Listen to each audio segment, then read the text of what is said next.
Halo teman-teman, welcome to Weekend Update ya untuk Bitcoin dan juga Ethereum. Kita akan coba buat video ya untuk pembahasan market kali ini dari dua pair tersebut ya. Nanti kita akan coba bahas secara detail dan potensial closing dari weekly time frame-nya seperti apa. Bentar ya. Sebelumnya saya mau info sama teman-teman dulu di sini. Kita ada grup Discord yang teman-teman bisa join secara free. Cukup klik link yang ada di pin komen ya. Di situ saya lebih sering untuk memberikan roadmap setiap hari Bitcoin dan juga Ethereum ya. Dan saya lagi develop untuk scalping mode ya, karena memang saya masih mencari cara juga untuk bisa scalping ya, karena di momen sekarang kita kalau mau swing banyak kena tipu juga ya, agak susah juga. Jadi saya lagi develop untuk strategi scalping di Discord ya. Jadi untuk update-nya saya berikan langsung di sana. Memang masih dalam tahap pengembangan awal, jadi masih banyak untuk stop loss-nya karena banyak trial and error dulu yang sementara. Tapi teman-teman bisa juga follow ya untuk cara saya bagaimana mengambil keputusan. Teman-teman juga bisa belajar juga di sana. Saya share secara terbuka seperti itu. Seperti itu kurang lebih, dan kita akan langsung aja lihat ya untuk Bitcoin dan dari closing di kemarin ya. Kita lihat untuk closing beberapa hari kemarin kita kurang begitu baik ya. Kita sempat reject dari area supply dan kita sekarang sedang retest area support penting ya di sini dari area inside bar yang terakhir di sini. Di tanggal 18 Juni kita lagi retest di area tersebut, dan apabila ini dijebol mungkin kita akan menuju dari area order block selanjutnya yang ada di 62.000 kurang lebih. Itu mungkin akan kita retest dalam waktu dekat apabila kita jebol dari area supportnya. Tapi yang menurut saya kurang begitu menarik ya, kita sudah jebol dari area moving average 90 dan juga support di 65.000. Kita sudah official jebol dari sana, so kita nggak punya lagi ya. Area supply kita itu ada di box warna orange ini di time frame kecil, which is itu ada di sekitar 66.000. Ini merupakan area supply, dan tampaknya kita memang agak susah ya kalau weekend ini mau close di atas sana, kecuali memang kita ada news besar yang bisa membuat market itu kembali volatile lagi untuk pumping ke atas seperti itu. Menurut saya agak susah kita untuk closing dengan cukup bagus candlestick-nya di minggu ini. Tapi yang mau saya sampaikan sama teman-teman di sini bahwa overall kita masih dalam proses penurunan ya. Minggu pertama, minggu kedua kita merah. Kita baru closing merah dalam 2 minggu terakhir. Setelah kita 3 minggu mengalami kenaikan ya, retest lagi di area supply di 71.700. Jadi proses yang terjadi ini bisa saya kategorikan sebagai proses pullback ya, sebelum kita lanjut untuk naik lagi. Jadi teman-teman sebenarnya yang sudah hold itu nggak perlu ada khawatir ya, karena memang kita overall masih still in bullish ya. Buat teman-teman yang ada tanya, ini ada potensial nggak untuk kita membentuk double top? For me, selama masih kita belum jebol dari area 60.000, 61.000, 61 sampai 60.000 lah, kita nggak bisa berasumsi ya bahwa ini merupakan double top. Bisa aja dia cuma retest untuk lanjut naik lagi, kan bisa. Atau kita hanya lihat ini sebagai area range konsolidasi saja sebelum dia melanjutkan kenaikannya, itu juga bisa. Jadi kita nggak bisa berpatokan pada satu skenario aja gitu. Itu sih yang mau coba saya sampaikan ya, menjawab pertanyaan teman-teman juga.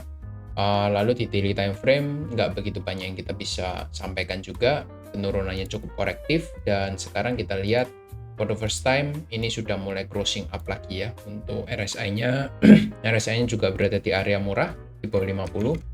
So ini ketika kita mendapatkan konfirmasi, harusnya ini bisa menjadi kesempatan kita untuk mengambil long posisi di market seperti itu. Itu untuk Bitcoin ya update-nya. Lalu dari dominasinya gimana? Saya cukup melihat dominasinya kita ada rejection yang cukup bagus ya di weekly time frame. Kalau kita nanti hari Senin bisa closing dengan seperti ini, weekly-nya close ya dengan rejection seperti ini, it means good ya untuk cryptocurrency.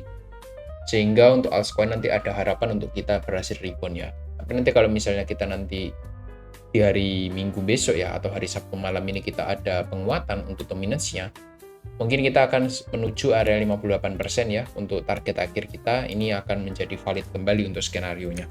Karena memang sebenarnya 58 juga masih dalam satu skenario rising wedge yang sudah kita gambarkan dari lama seperti itu. Jadi ya sebenarnya masih cukup valid aja kalau kita diharuskan untuk retest di area 58%. Seperti itu. Altcoin season kapan? Altcoin season ya seperti yang sudah saya info berkali-kali ya. Kita harus jebol dari 54 dan mengkonfirmasi close di bawah 53%, itu kita bisa namakan itu sudah memasuki dari altcoin season.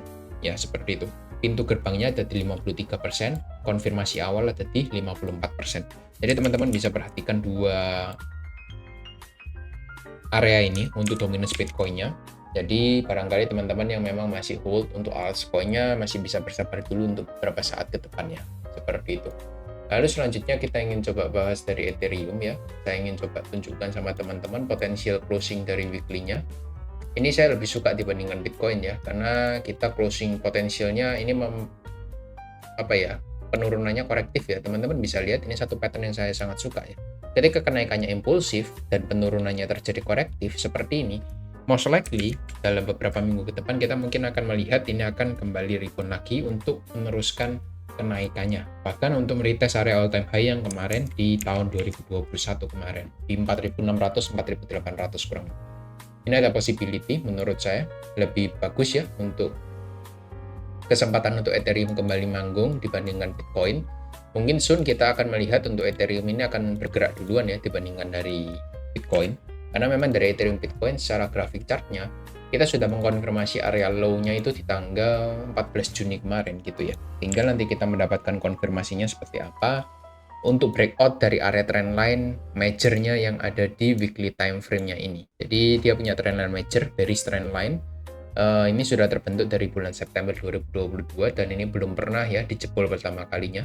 Dan kita tunggu hopefully dalam beberapa hari ke depan atau beberapa minggu ke depan kita bisa breakout ya official dari area trendline-nya untuk Ethereum. Sehingga kita bisa melihat Ethereum ini akan mengejar all time high-nya. Karena memang Ethereum ini cukup tertinggal ya dibandingkan Bitcoin. Bitcoin yang memang sideways, secara tren dia sideways, tapi kita bisa lihat untuk Bitcoin ini sudah all time high. Sedangkan Ethereum kalau kita coba cek, itu masih belum all time high dan bahkan menurut saya masih punya upside opportunity yang lebih besar dibandingkan Bitcoin. Karena memang kita masih jauh dari all time high-nya ya. All time high-nya di 4.600, 4.700, kita masih harga di 3.400. Jadi kita masih punya space atau pergerakan yang cukup oke, ideal untuk mencapai all time high-nya. Nah, setelah itu kita nanti akan perlahan-lahan untuk kembali naik dengan target akhir sih saya lihat di 7.500 atau 7.000 itu mungkin akan bisa tercapai dalam waktu. Ya, di bulan nantilah akhir tahun harusnya possible menurut saya seperti itu. Karena memang saya sudah menghitung semenjak dia masih harga di sekitar 1.800-an. Jadi saya sudah buat roadmap-nya ketika harga masih di sini. Nah, saya lihat ada potensial ke 7.500 dan sekarang kan sudah ongoing running ya. Tinggal kita nanti sabar-sabar untuk menunggu momen itu tiba, seperti itu. Yang terakhir dari total 3 saya melihat ini ada possibility kita membentuk ABC correction ya, ABC. Tinggal nanti kita tunggu untuk si correction-nya ini apakah sudah valid di area 580 ataukah kita lebih rendah lagi. Itu tergantung dari swing low yang terjadi di area support sekarang ini. Apabila dia jebol lagi dari area support, maka bisa kita simpulkan bahwa mungkin dia akan retest lebih dalam lagi ke 550 bahkan ke 500 miliar dolar. Ini bisa menjadi area target kita selanjutnya. Kurang lebih seperti itu untuk total 3-nya. Tidak banyak perubahan, sama seperti beberapa video yang sudah saya buat kemarin. Cuma dari potensial closing dari weekly-nya untuk total 3, kita for the first time ya, kita nggak pernah untuk close di bawah 640. Mungkin di minggu ini kita lihat for the first time kita closing ya di bawah 640 miliar dolar untuk weekly time frame-nya, weekly closing-nya. Meskipun kita retest berkali-kali, tapi kita nggak pernah closing di bawah 640 miliar dolar. Nah, minggu ini kita for the first time kita closing-nya di bawah 640, bahkan kita closing di 595. Kurang lebih seperti itu. Lain lagi nanti kalau misalnya kita ada pump atau kenaikan ya untuk total 3-nya, kita nanti akan update lagi di hari Senin mungkin atau hari Selasa untuk total 3 weekly close-nya. Kurang lebih seperti itu. Itu aja sih yang mau coba saya sampaikan. Untuk total 3-nya lumayan boring ya. Jadi ya sebenarnya meskipun kita close di bawah 640 untuk monthly close-nya, kita ini cuma bermain di area high dan low yang sama. High-nya 780, area low-nya itu ada di 550. Jadi kita masih dalam area inside bar yang sama. Jadi ya so far so good lah. Nggak usah terlalu dilebih-lebihkan gimana. Karena memang kita masih dalam area konsolidasi ya. Teman-teman bisa lihat di sini konsolidasinya berapa lama. Nah, kita belajar dari momen yang kemarin ya. Kita konsolidasi selama 483 hari. 483 hari itu berapa lama? 1 tahun lebih. 1 tahun 360, ini 480. Jadi 1,5 tahun kurang lebih kita konsolidasi. Dan ya memang kita nggak mungkin konsolidasi selama itu ya, karena memang kita sudah masuk dalam fase bull run ya, sudah selesai halving. Cuma memang fase konsolidasi yang terjadi itu lumrah di semua market gitu ya. Kita lihat sekarang sudah dari high to low, kita sudah konsolidasi hampir 3 bulan ya, 84 hari. Nah, di sini banyak altcoin yang sudah rontok dan orang yang sudah mulai depresi ketika 90 hari kita dalam fase koreksi seperti itu. Semoga teman-teman mendapatkan pencerahan sedikit ya untuk apa yang saya sampaikan di sini. Hopefully kita masih bisa bertahan sampai nanti di bull run season nanti seperti itu. Thank you semua yang sudah tonton sampai habis. Mungkin nanti kita akan live streaming di minggu depan. Dan jangan lupa untuk join ya di grup Discord, karena memang saya lagi untuk develop strategi baru, jadi saya akan banyak live di sana kurang lebih. Thank you semua dan see you on next video. Bye bye.